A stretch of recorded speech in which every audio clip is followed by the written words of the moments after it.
मैं पूछता हूं आपने कहां देखी? सर हमने मोबाइल पे देखी। अरे मेरे भोले लोगों, ताशकंद फाइल को पिक्चर हॉल में देखने जाते तो उसके 2 रुपए विवेक अग्निहोत्री को मिलते हैं। विवेक अग्निहोत्री जैसे लोग बड़ी मुश्किल में तो हैं, लेकिन हम उनको इनडायरेक्ट भी ताकत नहीं दे सकते।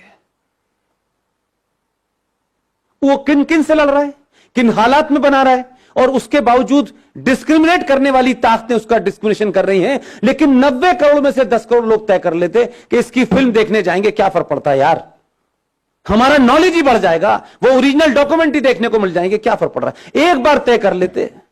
वो अब कश्मीर फाइल बना रहे हैं। कैसे बना रहे हैं मैं जानता हूं। जरूरी नहीं है कि हर चीज का ढंडोरा पीटा जाए ढम ढम करके तभी होगा। दूसरी ताकतें इतना मजबूत करती हैं उनको कि पैसा वही बट रहा है पूरे उसमें। पूरी फिल्म इंडस्ट्री 2 हिस्सों में खड़ी हुई है, लेकिन जो आपके साथ है वो ताकत में नहीं है।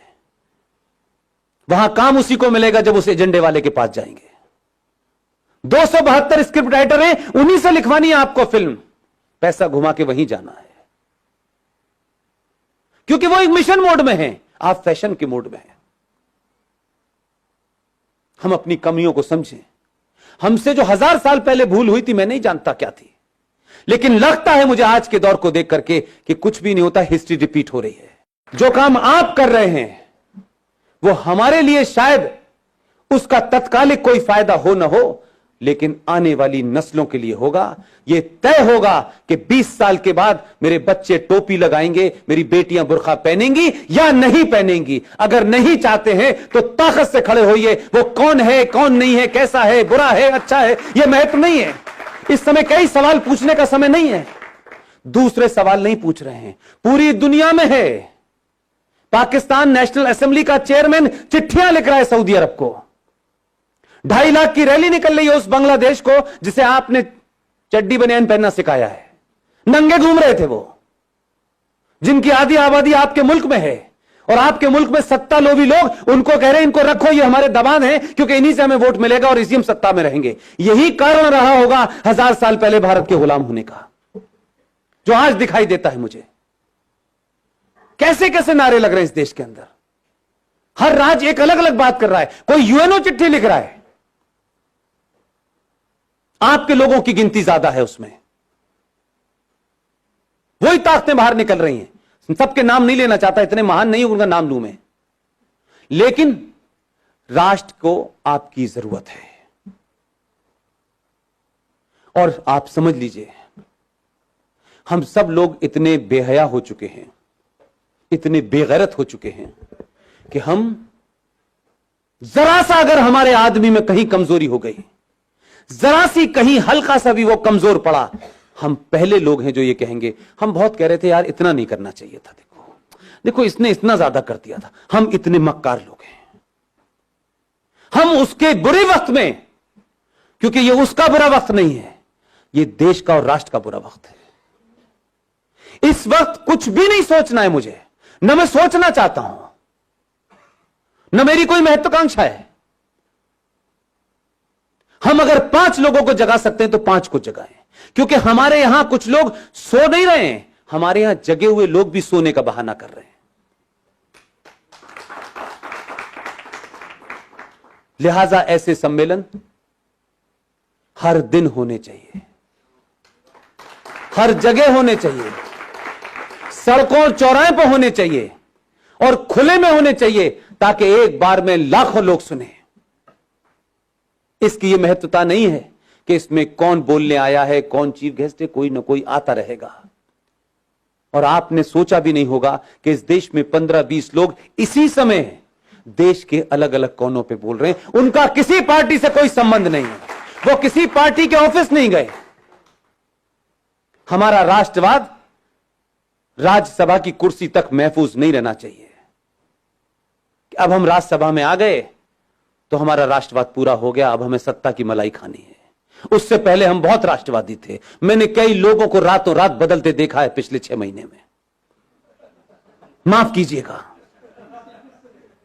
एकदम दुकान बंद हो गई है उनकी, अब वो पॉलिटिकली करेक्ट हो गए हैं। अब उन लोगों में बैठना है जिन्हें इंटेलेक्चुअल कहा जाता है।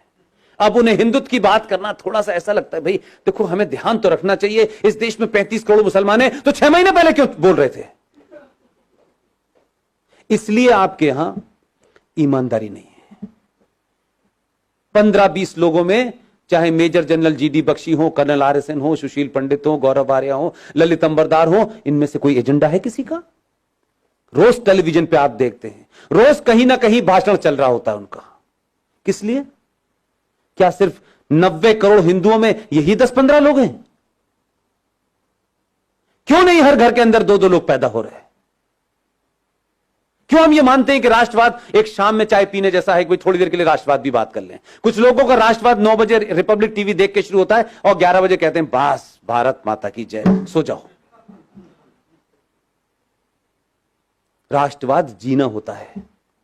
अगर आपको अपने पे गर्व नहीं है, अपने इतिहास पे गर्व नहीं है, आपको बौनों जिन्होंने गुलाम बनाया है, अगर आप उनको महसूस कर रहे हैं, आप उनको मजबूरी में आपको झेलना पड़ रहा है, तो इसका मतलब यह है कि आपके अंदर कोई अपना स्वाभिमान नहीं है।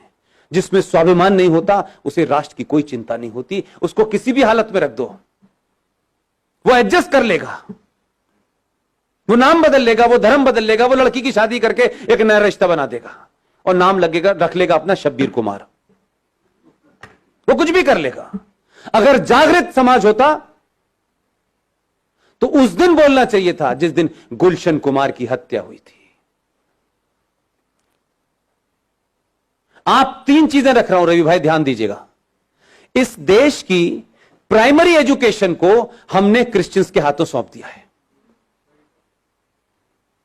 राइट?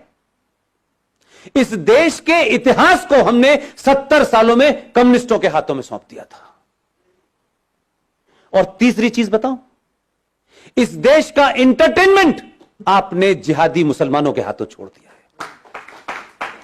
आपकी तीनों चीजें आपके पास नहीं है, इसलिए गुलशन कुमार की हत्या हुई, आप समझे ही नहीं कि उसका क्या मसला था। गुलशन कुमार की हत्या भारत की एंटरटेनमेंट इंडस्ट्री के अंदर भजन, कीर्तन और मंदिर को बाहर कर दिया उसने। और अब मौला रे मौला होता है, लड़की हिंदू घर की होती है, लड़का मुसलमान घर का होता है। हर फिल्म में बताया जाता है इस्लाम कितना अच्छा है, हर फिल्म में बताया जाता है कि मुसलमान कितना अच्छा होता है। आपकी नई जनरेशन इसी चक्कर में गफलत में है। ना आपने खुद इतिहास लिखा है, ना प्राइमरी एजुकेशन आपके पास है, ना ही इंटरटेनमेंट का कोई नैरेटिव आपके पास है। इसलिए दिवाली पे सलमान की पिक्चर रिलीज होगी, ईद पे शाहरुख की होगी और क्रिसमस पे आमिर खान की होगी। आपकी फिल्म कहां बन रही है, कैसे बन रही है, पता नहीं है। हम अपने आइकॉन नहीं ढूंढते।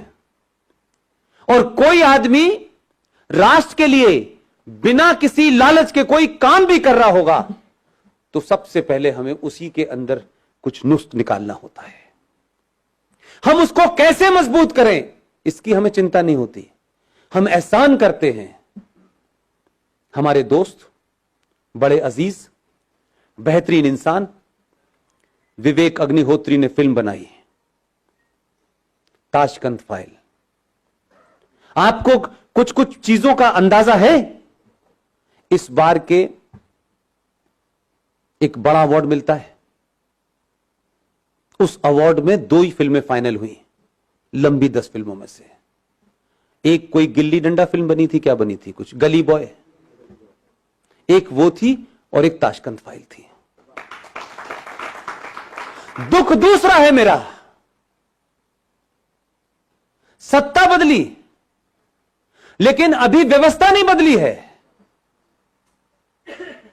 जिस मोहतरमा ने नरेंद्र मोदी को चिट्ठी लिखी 50 लोगों के साथ में सूड और मक्कार इंटेलेक्चुअल्स के नाम पर, उस बंगाली महिला वो उसकी चेयरमैन थी। उसने ताशकंद फाइल को इसलिए नहीं लिखा कि उसने प्रधानमंत्री को चिट्ठी लिखी थी कि इस मुल्क में इंटॉलरेंस बढ़ गई है और हिंदू गुंडागर्दी सबसे ज्यादा हो गई है। तो विवेक अग्निहोत्री की फिल्म को उसने फाइनल नहीं होने दिया और गली बॉय को दे दिया।